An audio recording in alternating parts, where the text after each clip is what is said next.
아까 이제 무슨 말로 끝냈지? 아까 5분간 쉬신다고 했죠. 그 말로 끝낸 거지. 그 전에. 그 전에. 뭐 이 기억을 되돌려보는 게 중요한 거야. 거슬러 올라가면서. 웃을 때 다 잊어버린 거야? 어? 성악 같다고. 그러니까 계약의 원계약의 재구성이었어. 그러니까는 성경은 인간의 타락으로 말미암아 타락 이후의 역사가 쭉 나오기 때문에 하나님이 인간과 맺은 이 언약, 그 언약의 내용에서 따먹으면 정령 죽으리라, 따먹었다, 이제 이렇게 연결이 돼 나가는 거야. 그러나 안 따먹었으면 요 부분, 이제 요 부분이 있다 이거죠. 그리고 이 부분은 창세기 그 이제 타락 부분에서는 안 나오지만 성경 전부를 통해서는 알 수 있는데 그것이 바로 하나님 나라의 상속자다. 이제 이걸까지 얘기하고 마친 겁니다. 그죠? 근데 이제 아직 그 언약에 대해서 용어를 설명 다 끝내지 못한 채 그 얘기를 한 거잖아요. 그래서 하나님이 인간에게 주신 이 행위 언약이라고 하는 것은 그 특성이 일방적인 하나님의 권세와 능력으로 선포하신 일방적인 거예요. 그러나 이것은 확실한 구속력을 가져요. 이것과 비슷한 것은 왕의 법령 선포가 있습니다. 왕이 선포하는 거예요. 그래서 왕권을 가지고 행하는 거죠. 근데 우리는 현대인이기 때문에 또 왕국을 경험하지 못한 현대인이기 때문에 이런 개념들이 낯설어요. 잘 몰라 우리는. 그러나 인류의 대부분의 역사는 그렇게 이루어져 있다는 거예요.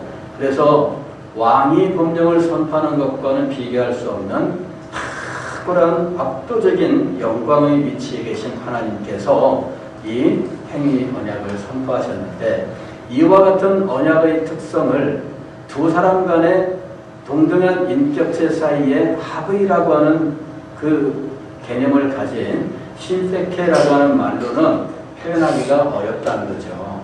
그래서 전혀 새로운 이 디아세케라고 하는 용어를 이제 만들어냈어요. 그래서 이 헬라어 구약 성경을 번역한 헬라어로 번역한 이 사람들이 헬라어에는 없는 말을 만든 거야. 가령 우리가 하나님이라고 하는 말, 우리말에는 원래 없는 말이야. 그런데 우리나라의 복음을 전하기 위하여 번역할 때 God이라고 하는 말을 바로 하나님으로 새롭게 말을 만드는 것처럼 언약이란 말도 디아세케라고 하는 말로 새로 만들었어요. 그리고 이 디아세케라고 하는 이 말을 나중에 우리 신학적으로는 언약이라고 하는 말로 구별해서 이제 번역을 한 겁니다. 그 언약 그러면은 물론 우리는 말로 한 약속 뭐 이런 정도의 느낌이죠. 그래서 하나님이 말로 말씀으로 한 약속이다. 이제 이런 뭐 의미로서 언약이라는 말을 쓰는데 그러나 그것보다는 더 본질적인 것은 탁월한 위치에 영광의 위치에 계신 하나님이 인간에게 내리신 일방적인 계약이에요. 근데 그 일방성이라고 하는 것 때문에 우리들은 부정적인 생각을 갖기 쉽지만 사실은 하나님의 일방성은 굉장히 은혜로운 것입니다. 이런 그 일방성에 비슷한 것은 뭐가 있느냐 그러면은 유언이 있어요. 유언은 일방성입니다. 그죠? 죽는 자가 살아있는 자들을 향해서 하는 건데 이 일방성을 가지고 있어요. 그래서 유언을 공개할 때 그 유언 속에서 누구에겐가 압도적인 유산이 주어진다. 이런 거잖아요. 그럴 때 이 유언을 싫어하는 사람이 있을까? 일방적이라니 싫습니다. 그러면서 이 유언에 약속한 엄청난 축복들을 거부하는 사람이 있다면 그 사람을 우리는 뭐라고 생각할까요? 바보라고 생각할 거 아니에요. 그렇잖아요? 아, 일방적으로 하다니 난 기분 나빠서 안 받겠습니다. 이러면서 10조 원의 유산이 이 유언 속에서 약속이 되었는데 거부하는 거야. 그럼 바보 아니에요. 일방성이라고 하는 것은 이 죽는 사람이 남기는 일방적인 이 계약입니다. 이게 계약입니다. 일방적인 선포예요. 그래서 이게 계약입니다. 법적 구속력을 갖는 거예요. 그러니까 일방적이라고 해서 무조건 거부하고 싫다. 이러는 이 현대인들의 의식이 있는데 이거는 사실은 대단히 잘못된 생각입니다. 하나님께서 일방적으로 할 수밖에 없습니다. 이건 하나님의 권세와 능력이에요. 그래서 이 하나님께서 일방적으로 하신 것은 당연한 겁니다. 그리고 하나님께서 일방적으로 하셨는데 그 약속 자체가 우리가 세상에서는 듣도 보도 못한, 그리고 그 누구에게서도 받을 수 없는 엄청난 내용을 갖고 있다는 거죠. 그러므로 하나님이 우리에게 주신 이 언약, 그것이 비록 일방적이다 라는 특성을 가진다 할지라도 그 일방성 자체가 은혜이고, 그리고 그 약속의 내용이 엄청난 특권을 약속하고 있다는 거예요. 그러니까 이 행위 언약이라고 하는 것은 너무 놀라운 거야. 우리는 행위 언약을 지키지 못한, 즉 이 타락에 집중을 해서 하나님이 왜 선악과를 만들어가지고 이런단 말이야. 근데 성공했으면 그랬을까? 하나님 선악과를 만들어서 이렇게 놀라운 걸 주시다니 그랬을 거 아니에요. 실패했기 때문에 사실은 핑계가 많아진 것뿐이지 행위 언약의 내용 자체는 얼마나 은혜롭고 놀라운 것인지 모른다 하는 거죠. 근데 그 약속이 그 무효가 되는 상황이 벌어졌어요. 즉 이제 선악을 알게 한 남의 실과를 따먹는 일이 벌어진 거죠. 그래서 결국은 하나님이 죽으리라 하신 대로 인간에게 죽음이 찾아오게 된 거예요. 그리고 그 엄청난 축복, 하나님 나라의 상속자라고 하는 이것은 그만 날아가 버린 거야. 그냥 얼마나 허망하겠어, 그죠? 그래, 여러분 이런 이야기 있잖아요. 어떤 이 할머니 할아버지가 숲속에서 두 분이 살고 있는데, 물론 이제 우리는 요정의 존재를 믿지 않지만 어느 날 이 요정이 나타나서 할아버지 할머니한테 세 개의 소원을 들어주겠노라 이렇게 얘기하는 거야. 그랬더니 이제 이 세 개의 소원을 가지고 세계에서 제일 부자요 행복한 사람이 되고 싶은 거지. 세 개의 소원만 가지면. 그래가지고 이제 꿈에 부푸는 거야, 이 할머니 할아버지가. 그랬는데 할아버지가 얼마나 이 할머니를 속삭였는지 이 할머니가 그만 이 소세지를 만들고 있다가 이 소세지 할머니 코에 갖다 붙어라. 그랬더니 소원이 이루어져가지고서는 이 소세지가 코에 가서 땡 달아붙은 거야, 이게. 그러니까는 얼마나 이 우스꽝스럽고 당사자는 정말 슬프겠어요. 그래가지고서는 이 코를 붙들고 또 막 물어대는 거예요. 저는 에이 그 코 떨어지게 해주세요. 코 떨어지는 거야. 소원 몇 개가 날아갔어요? 2개가 날아간 거죠. 그러니까 이게 아니 그 엄청난 그 기회를 어떻게 한 거예요? 날려버린 거예요, 허망하게. 그러니 여러분 행위 언약이라고 하는 것은 엄청난 기회인 거죠. 엄청난 기회인 거야. 그런데 이 기회를 어떻게 했어요? 날려버린 거야. 그러니 얼마나 안타깝겠어. 아담과 하와의 경우에 아마 제일 안타까웠을 거예요. 바보같이 그 엄청난 것을 그래 한순간에 날려버리다니 얼마나 그 낙심하고 실망하고 고통스러웠겠어요. 회복의 길이 없을까요? 그죠? 그럴 때 늘 떠오르는 게 뭐예요? 회복의 길이 없을까요? 또 다른 기회가 없을까요? 이거지. 그러면 절대 이 기회를 날려버리지 않겠습니다. 헛되게 소비하지 않겠습니다. 또 다른 기회가 없을까요? 이거죠. 또 다른 기회가 없을까요? 근데 알고 보니까 스크립트라 토타, 따라해보세요. 스크립트라 토타. 스크립트라 토타. 예. 나중에 알고 보니까 그 계약에 또 다른 조항이 있었던 거예요. 그건 뭐냐면 중보자의 계약이에요. 중보자의 계약. 나중에 성경 전부를 보다 보니까 거기에 중보자의 계약이 있었다. 그것을 알 수 있는 거죠. 이 중보자의 계약은 뭐냐면 내가 그 계약을 이행하지 못할 파산자가 되면 보증인이 대신 갚아준다 라고 하는 조항이에요. 계약에 그런 게 있을까요? 없을까요? 그게 있어요.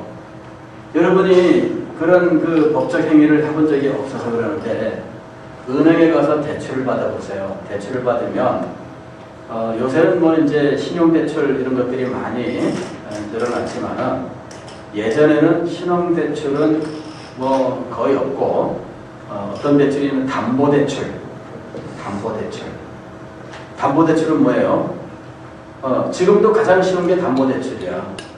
담보를 제공하면 대출이 나오는 거예요. 내가 이제 집을 사는데 집이 5억짜리야.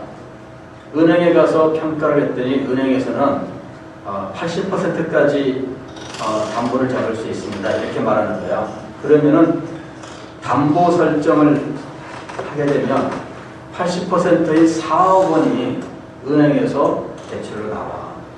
그러면 내가 1억 원만 가지고 있으면 5억짜리 집을 사는 거야. 대신 은행에는 대출 4억이 남지. 그리고 담보로 되어 있기 때문에 이 집이 이제 내가 이자를 내고 이제 그 은행과의 계약을 유지하는데 가령 내가 이자를 몇 개월 못 냈다. 그렇게 되면은 은행은 이 4억 원을 이 집을 팔아서 자기네들이 가져가. 그래서 이것이 막 팔았는데 6억이 나왔다. 그러면은 4억 원은 은행에 가져가고 그리고 2억 원은 내 것이 돼야 되지. 그러니까 그러기 전에 내가 정말 파산할 정도다 그러면은 내가 그 집을 팔아서 담보 4억 원 대출받은 거 갚고 2억 원 가지고는 다른 일을 행할 수 있는 거지. 그래도 나한테는 애초에 5억으로 샀는데 6억으로 팔았기 때문에 1억 원이 남은 거잖아. 그치? 그래서 이제 이익인데 어쨌든 파산하는 경우에는 그대로 다 날려버리는 거예요. 근데 은행은 무엇을 가지고 있었어요? 담보라고 하는 걸 가지고 있는 거예요. 이 건물에 대한 일정 부분 지분을 내가 가지는 거죠. 또 이제 이런 담보로 하는 것 외에 어떤 것이 있었느냐 하면 자격을 갖춘 사람이, 즉 갚을 수 있는 자격을 갖춘 사람이 보증을 서주는 경우예요. 보증. 그러니까 이제 보증이 된다면 어떻게 돼요? 보증인이 나중에 일이 잘못되면 그것을 누가 갚아주게 되는 거예요? 보증인이 갚아야 되는 거야. 그래서 법적으로 계약 속에는 이런 원리가 있습니다. 내가 아니어도 나 대신 내가 해야 될 이 일을 하게 되는 이러한 장치가 있습니다. 그것이 담보, 그 다음에 보증, 이런 거예요. 그러니까 성경을 보게 되면 예수님을 보증이 되셨느니라, 우리의 보증이 되셨느니라 이렇게 말하는 부분이 있고요. 혹은 담보가 되셨다라고 하는 말씀이 있어요. 그래서 이 중보자라고 하는 것이 실상은 보증과 담보의 역할이다라고 하는 것을 알 수가 있습니다. 그러니까 우리가 성경 전부를 봐야 된다. 성경 전부를 봐야 된다. 스크립트랑 토탈. 성경 전부를 보고 연구해 보니까 하나님께서 무슨 장치를 가지고 계셨느냐 하면은 보증인의 장치를 가지고 계신 거예요. 그래서 인간이 타락을 해서 그 계약이 깨지는 시점에 이미 약속한 보증인의 이 계약이 발동되면서 보증인이 등장을 해요. 그게 누구예요? 우리의 중보자예요. 그러니까 인간의 타락과 더불어서 누가 역할을 시작하는 거예요? 중보자가.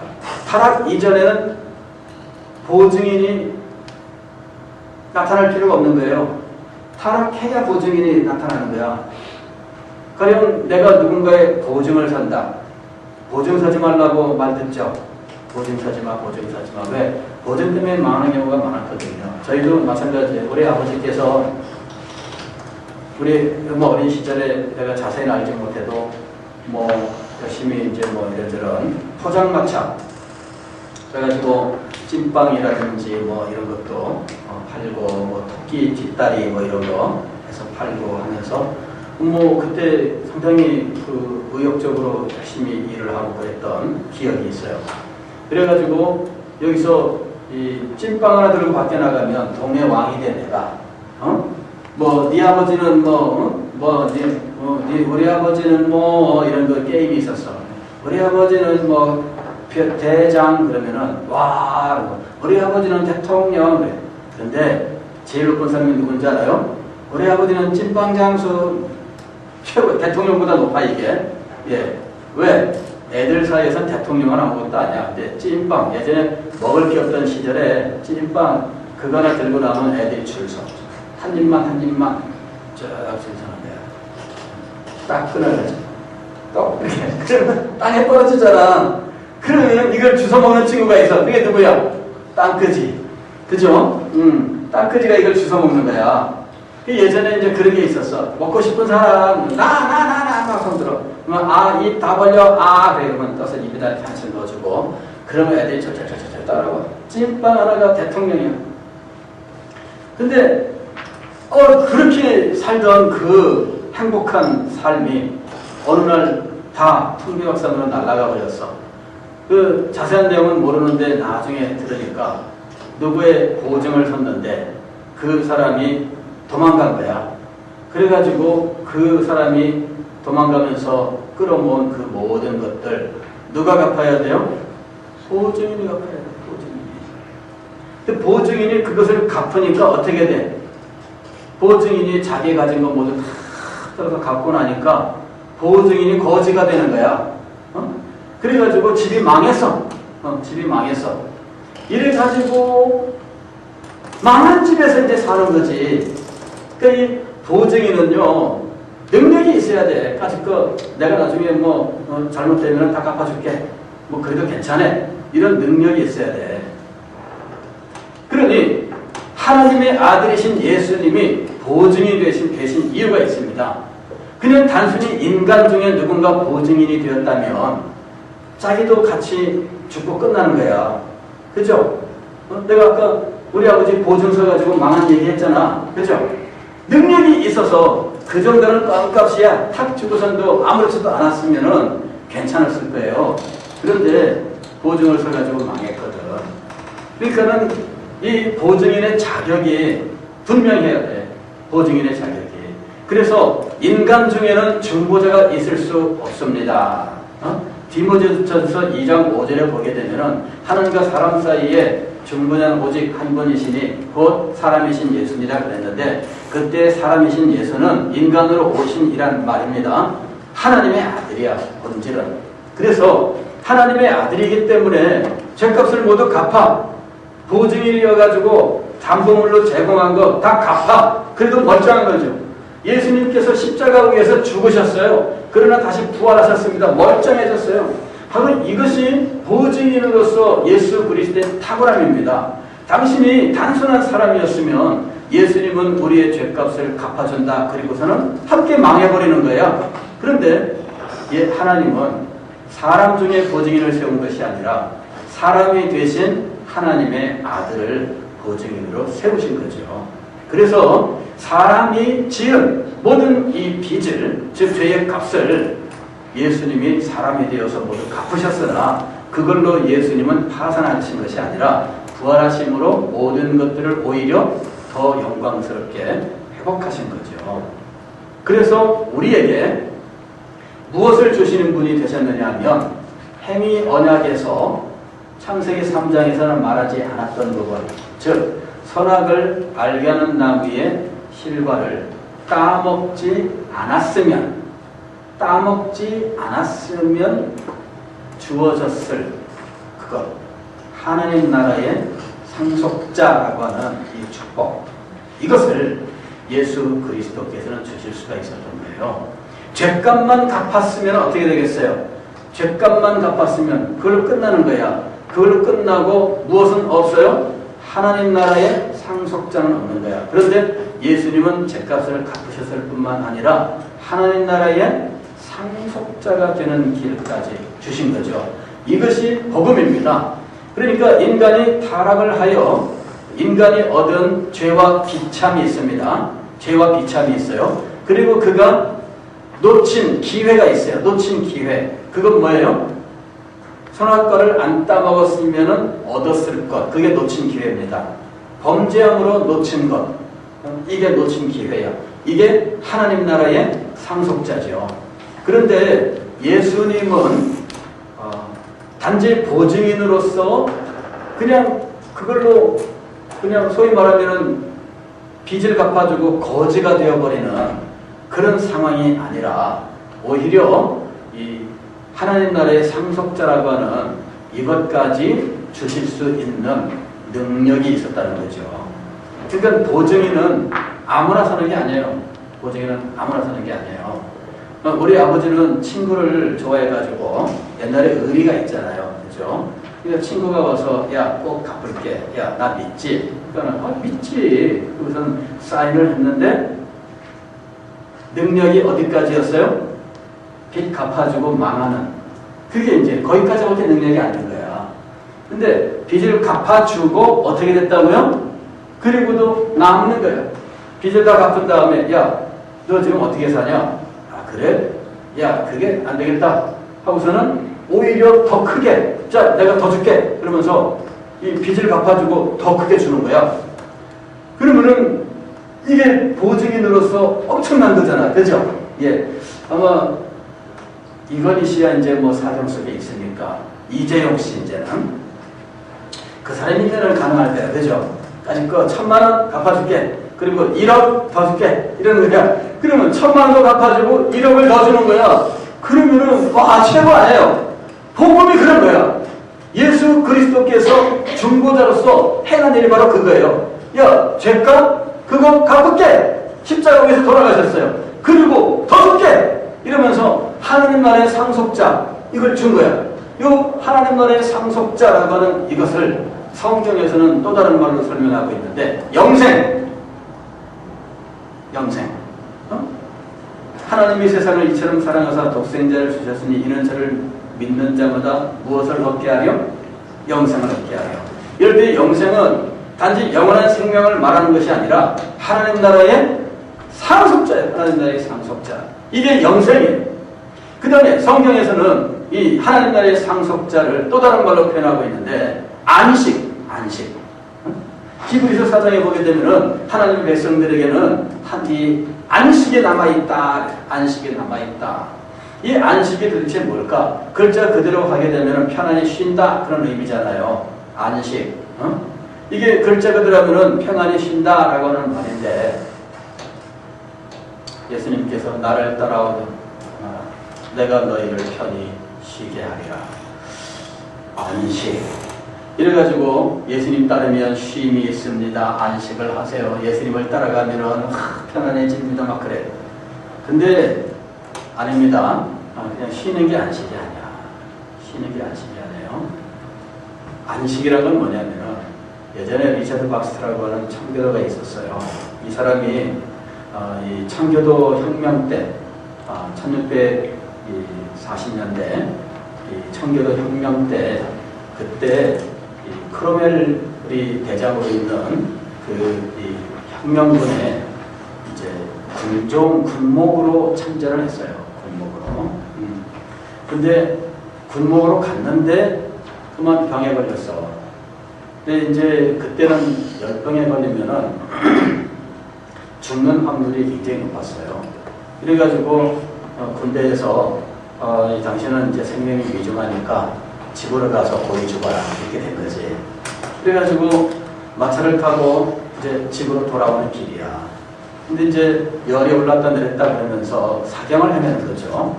그때 이제 이분이 나는 이제 죽는구나 생각한 거죠. 나는 이제 죽는구나. 죽으면 나한테 무엇이 있지? 죽으면 나한테 무엇이 있지? 그랬더니 죽으면 나한테 안식이 있다. 성경 구절을 따라서. 그래서 이분이 묵상을 계속했어. 죽는 자에게 하나님께서 안식을 주시잖아요. 요한계시록 14장 13절에도 보게 되면 저희 수고를 그치고 쉬리니 그랬어요. 자금 이후로 주 안에서 죽는 자들은 복이 있다. 성령이 가라사대 그러하다. 저희 수고를 쉬고 저희 수고를 그치고 쉬리니 안식이 있다. 안식이 있다. 안식이 뭘까? 이분이 묵상을 했어요. 그랬더니 안식이라고 하는 것은 그냥 쉬는 걸 말하는 게 아니구나.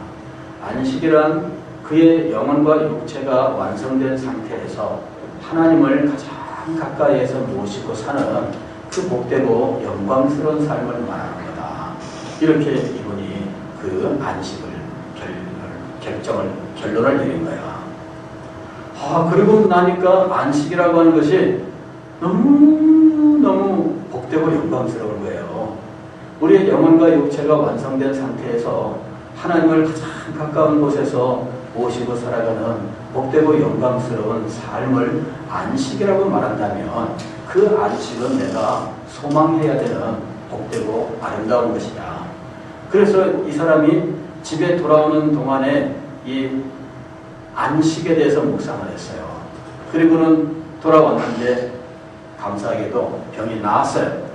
그래서 이분이 이 묵상을 나중에 설교하고 책으로 냈는데 그 책의 제목이 성도의 영원한 안식이야. 성도의 영원한 안식. Saint Everlasting. 성도의 영원한 안식. Everlasting Rest. 그러니까는 이 성도의 영원한 안식. 그래서 우리는 성도의 영원한 안식을 소망하자. 그러면서 이 영원한 이 안식의 상태의 특권들에 대해서 쫙 쓰고 있어요. 그 특권 가운데 하나는 영원한 안식의 상태에서는 은혜의 수단이 필요 없다. 은혜의 수단이 필요 없다. 그 말을 읽는 순간 내가 무너졌어. 지금 은혜의 수단이 뭘까요? 말씀과 성례와 기도. 말씀과 기도와 성례. 이게 은혜의 수단이에요. 즉 하나님께서 우리에게 은혜를 주시는 방법이 말씀과 성례와 기도예요. 그리고 이것이 바로 교회입니다. 그러니까 이 안식의 상태에서는 은혜의 수단이 필요 없다. 그렇죠? 말씀 선포, 설교 필요 없어. 성례, 세례와 성찬 필요 없어. 기도 필요 없어. 왜 그럴까요? 이건 지상에서 한정적으로 하나님의 은혜를 받는 길이거든. 안식의 상태에서는 하나님을 얼굴과 얼굴을 대하여 볼 것이요. 직접적으로 그 앞에서 하나님으로부터 바로 받는 거야. 그래서 중간에 누군가가 개입을 해서 말씀을 선포하고 이럴 필요 없는 거예요. 그래서 그 부분을 읽고 난 다음에 주여 감사합니다. 천국에서는 제가 참으로 안식할 수 있겠습니다. 지상에서는 안식할 수 없어. 왜? 설교를 해야 되는 안식은 없다. 그죠? 목사님들이 휴가를 받습니다. 주일을 쉬지 않으면은 진짜 휴가가 아니다. 그래요. 왜? 휴가는 가지만 설교 준비는 계속 하거든. 그러니까 주일을 포함해야 된다. 이런 말씀들이 있어요. 주여, 은혜의 수단이 없다니 너무나 감사합니다. 제 연약한 설교, 부족한 설교, 나의 이 설교를 지상에서 설교하는데 설교 시간에 자고 졸고 뭐 딴짓하고 그 다음에 설교는 잘 들었다고 은혜 받았습니다 이래놓고 순종하진 않고, 그죠? 그런 삶을 보면서 마음에 상처 있고 고통하고 괴로워하고 막 그랬는데 이제 그런 거 안 해도 된다니 얼마나 좋아요. 할렐루야. 얼마나 감사한지 내가 안식을 소망하게 됐어요. 주님, 설교 없는 그 안식을 소망합니다. 여러분, 이 하나님 나라의 상속자라고 하는 것을 성경은 여러 가지 말로 설명하고 있습니다. 그 중에 하나가 영생이라는 말이고 또 다른 하나의 말은 안식이라는 말이에요. 그런데 이런 그 비밀들을 구약 성경에 하나님께서 시대와 시대를 통하여 언약이라는 모습으로 계시를 해주셨다는 거예요. 보증인에 대한 계시와 하나님 나라의 상속자라고 하는 이 계시를 아브라함을 통해서 모세를 통해서 다윗을 통하여 계속해서 계시를 하셨어요. 아브라함에게는 너와 내 자손에게 이 땅을 주겠다. 그러면서 이 아브라함의 생애 속에서는 무엇이 가장 이슈가 되느냐면은 땅도 땅이지만은 자손이 이슈가 돼요. 이 자손이. 그래서 아들을 낳아야 되겠다 이죠. 왜 우리나라 사극을 보게 되면은 사극에서 이슈는 뭐예요? 왕자를 낳는 거야, 그치? 그래서 원자를 주시옵소서. 원자를 낳아야 된다. 아이고.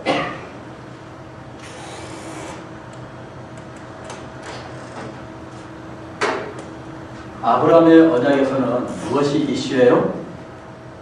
자손. 갈라디아서 4장에 이 자손의 언약에 대해서 말하는데 하나님이 자손을 복수로 자손 드리라 하지 아니하고 하나, 씨, 하나라고 얘기했다. 이런 그 단수성에 대해서 이야기를 하고 있는데 그때 이슈가 아들이야, 아들.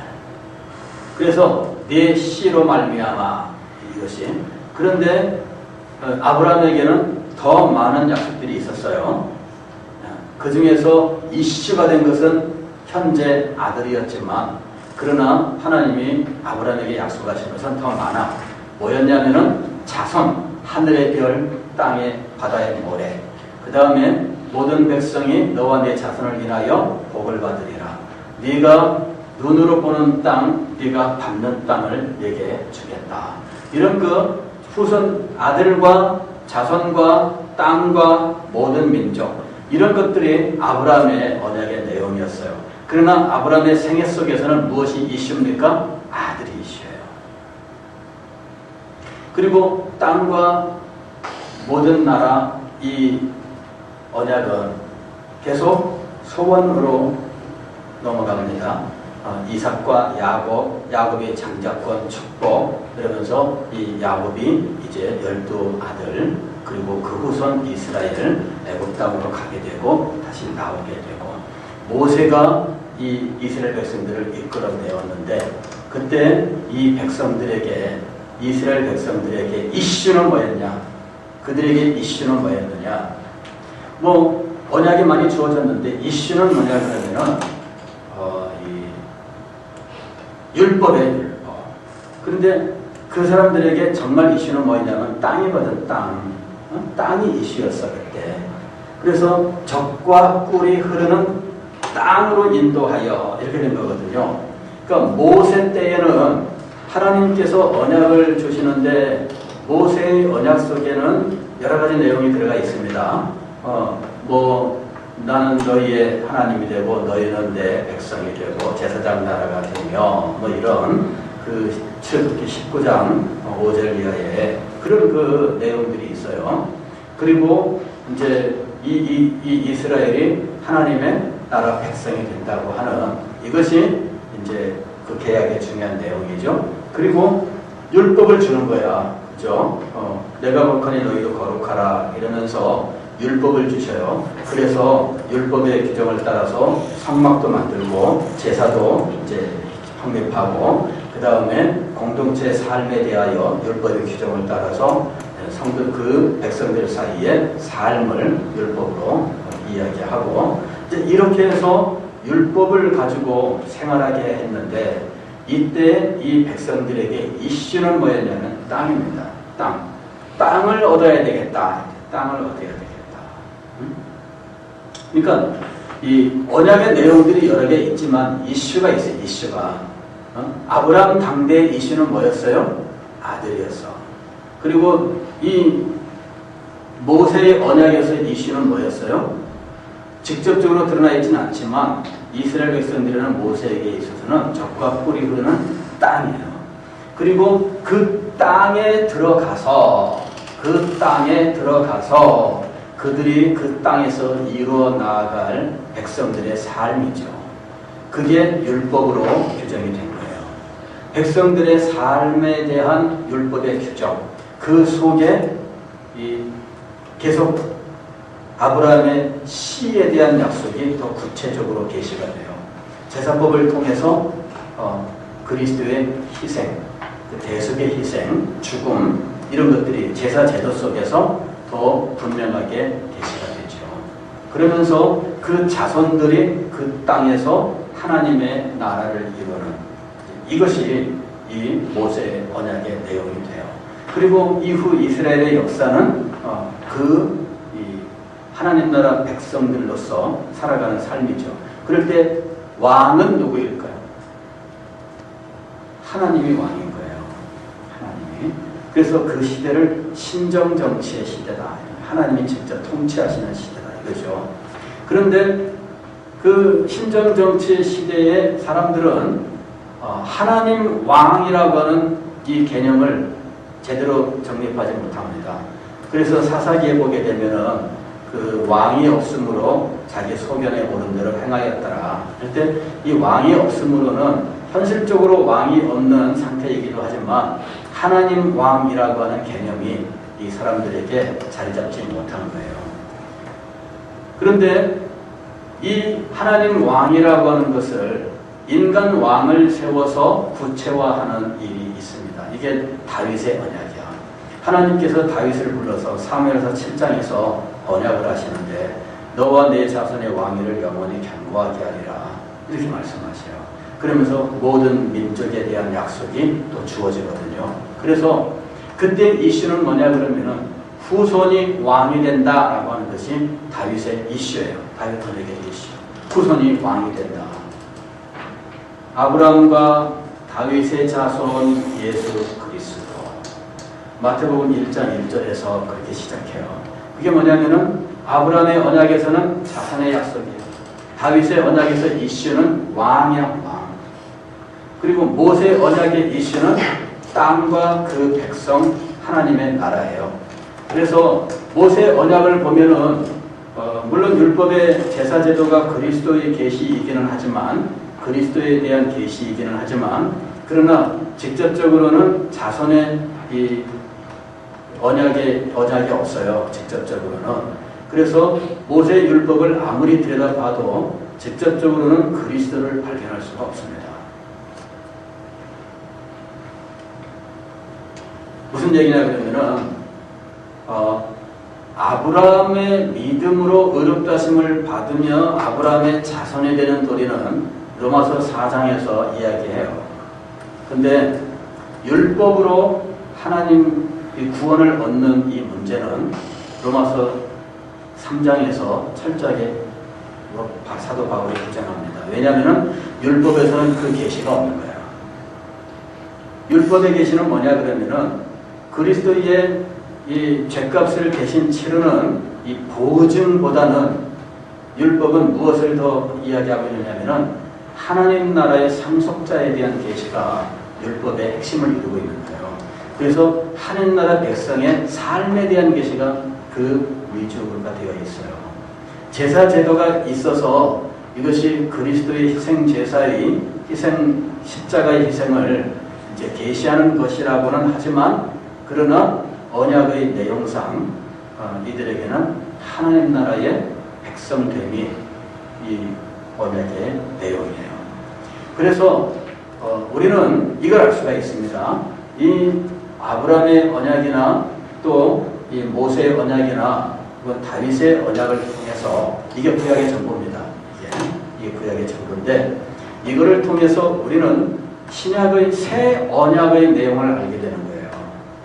이것 자체가 새 언약의 내용이에요. 사실은 그에 대한 계시거든. 그래서 자손의 약속, 그 다음에 자손으로 말미암은 구원인데 이것이 모세 언약에는 자손이 계속의 희생, 그죠? 계속의 희생이라고 하는 계시로 이어져요. 그 다음에 다윗의 언약에서는 왕이라고 하는 계시가 주어지는 거예요. 그래서 아브라함의 자손이 그 희생 제물이요 왕이다라고 하는 이런 계시가 있고요. 그 다음에 모세의 계시에서는 내 백성이 되리라라고 하는 백성의 언약이 주어지는 거예요. 즉 하나님 나라의 계시가 이것에 나오는 거죠. 이 하나님 나라의 계시는 모든 백성이 세계 모든 민족이 너와 네 자손을 인하여 복을 받으리라라고 하는 이 일을 이루기 위한 이 모델 하우스였던 거예요. 모델 하우스는 뭐냐 그러면은 아파트를 건설해서 분양합니다. 근데 지금 건설 전에 이 아파트 회사가 무엇을 먼저 만듭니까? 모델 하우스를 먼저 만들어요. 그래서 모델 하우스를 이제 오픈하게 되면 사람들이 모델 하우스를 보러 가는 거야. 그 가서 보고 집 구조는 이렇게 되어 있고 싱크대는 이렇고 주방은 이 거실은 이렇고 이제 화장실 이렇게 하면서 쭉 보잖아요. 이거는 뭘로 하고 재질은 뭘로 하고 어느 한샘 주방이 들어올 것이고 뭐가 들어올 것이고 하면서 쭉 하잖아요. 다 보고 난 다음에 그 다음에 아파트 계약을 합니다. 그죠? 이 모델 하우스가 있어요. 모델 하우스 가본 적 있어요? 모델 하우스가 있어. 우리 교회 옆에 동사무소 앞에 이번에 새로 이렇게 이제 빌라 지었잖아요. 다 짓고 난 다음에 502호를 모델 하우스로 개방했어. 그래서 보고 싶은 사람은 와서 보세요 이런 거죠. 그래가지고 가서 본 거야. 이렇게 생겼구나. 모델 하우스. 즉 이스라엘 백성들은 무슨 역할이었어요? 모델 하우스예요. 모델 하우스. 하나님 나라의 상속자라고 하는 이 엄청난 축복의 모델 하우스가 누구였어요? 이스라엘 백성이었어요. 그리고 이 모델 하우스의 규정이 뭐였냐면 율법이었던 거죠. 이해가 돼요? 그러니까 구약 성경에 이 모든 계시가 다 주어졌어.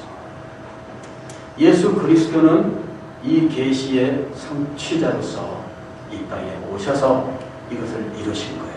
보증인으로서 이분은 우리가 진 죄값, 이 빚을 다 청산하십니다. 그때 예수님이 나를 사랑하사 나를 위하여 자기 몸을 버리신 이 십자가 사건, 이게 바로 보증인으로서 이 빚을 갚는 행위였어요. 그러나 거기서 끝나지 않습니다. 빚이 1000만 원이었어? 갚아주지. 그러나 너 앞으로 뭐 먹고 살래? 1억 줄게. 이거예요. 이게 본 계약의 회복이야.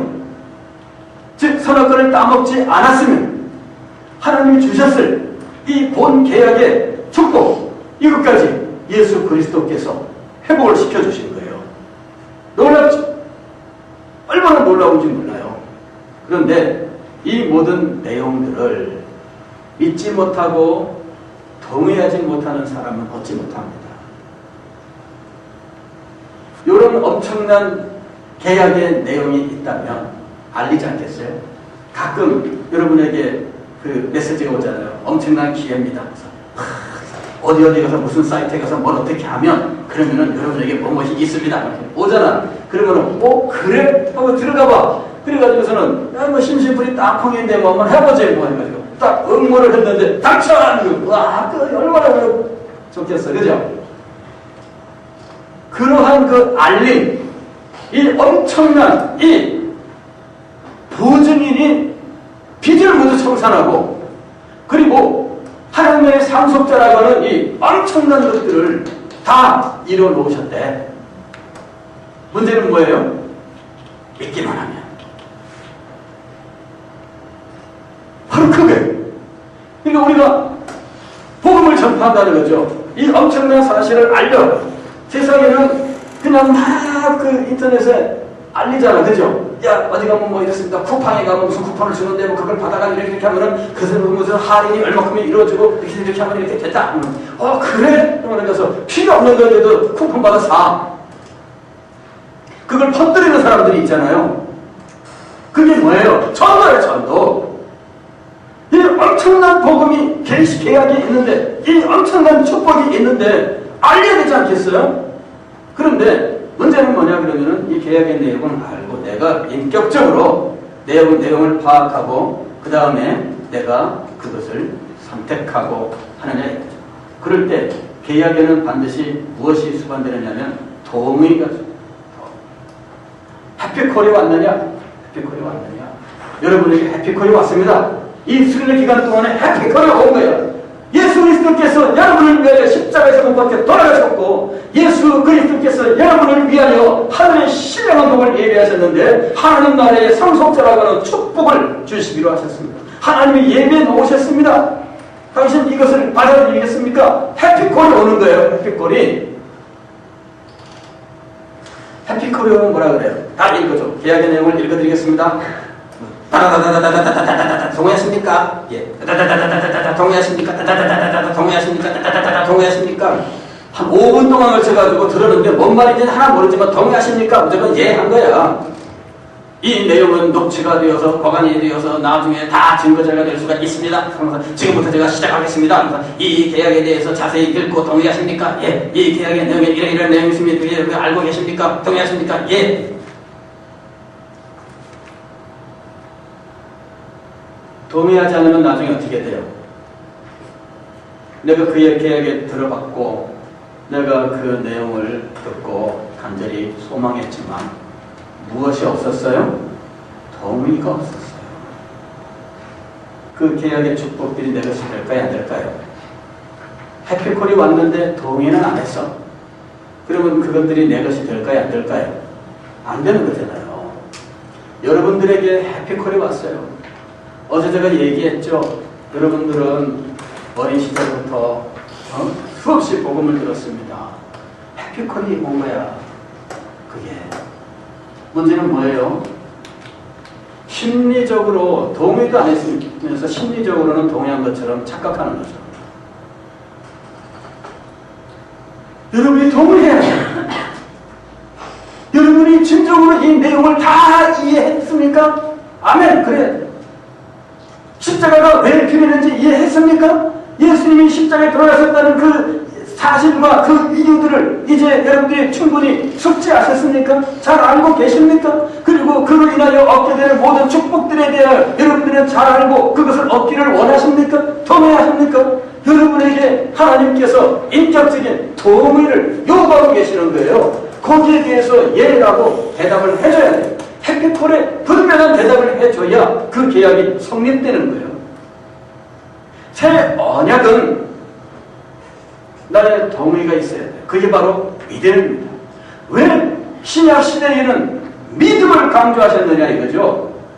동의가 있어야 되는 거예요. 이게 인격의 작용인데 문제는 뭐냐면은 심리적으로 세뇌가 되어 북한 땅에 있는 어린이들과 같이 살면 안 된다는 거예요. 북한 땅에 있는 어린이들은 다 믿어. 김일성 일가에 대해서 이야기하는 모든 사실을 믿어요. 그리고 자기는 지상에서 제일 행복한 나라에 살고 있다고 믿어요. 그게 세뇌에 의한 믿음이에요.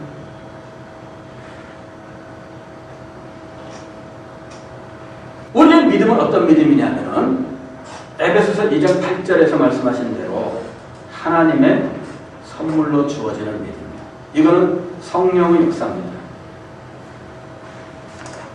하나님의 선물로 주어지는 믿음. 이거는 성령의 역사예요.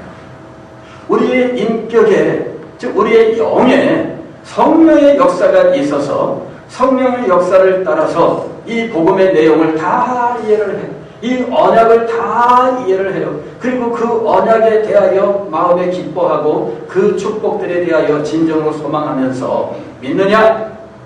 아멘. 이 일이 성령의 역사로 우리에게 일어납니다. 이게 하나님의 선물로 주어지는 믿음이에요.